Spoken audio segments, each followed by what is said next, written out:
Заманауи хендмейдте, яғни қолөнер бұйымдарының ішінде декупаж техникасы қазірде кең қолданыста. Декупаж сөзі алғаш рет 15 ғасырда Германияда айтыла бастаған екен. Ал 17 ғасырда декупаж техникасымен жасалған көптеген жиһаздар, қолөнер бұйымдары кең сұранысқа ие болған. Ал біз бүгін жаңа жылдық ойыншықтарды декупаж техникасымен дайындап үйренетін боламыз.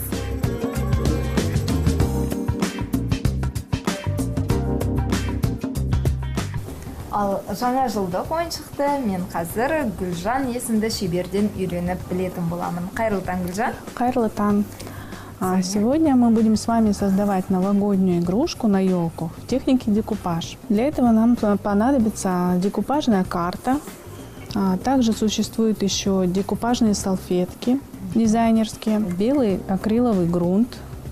Чтобы перевести вот этот рисунок, нужно сначала сделать грунтовку. Краски акриловые, паста рельефная, для того, чтобы мы могли создать объем в нашей игрушке.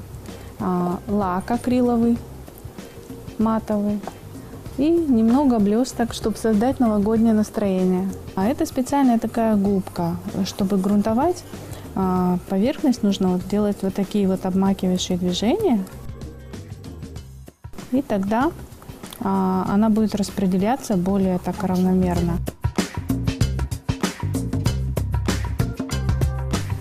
Также с этой стороны тоже, так как игрушка у нас будет двухсторонняя, то есть два рисунка будет здесь нанесены. Нашу заготовку необходимо просушить. Наша заготовочка просохла, теперь мы можем действовать дальше. Берем наш рисунок, вот уже подготовленный с декупажной карты. Для того, чтобы изображение вживилось в нашу поверхность, нужно обязательно вот делать такие рваные края. Примеряем на нашу заготовочку рисунок, смотрим, все ли подходит. Теперь нам нужен клей для декупажа. И теперь вот такими вот движениями промазываем этот рисунок. Теперь с этой стороны тоже нужно немножечко обмакнуть клеем. Теперь нашу заготовочку необходимо просушить.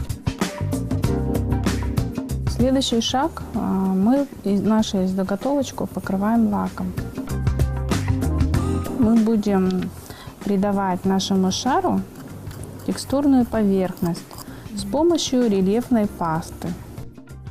Сейчас нам нужно придать блеск нашей новогодней игрушке, чтобы создать новогоднее праздничное настроение.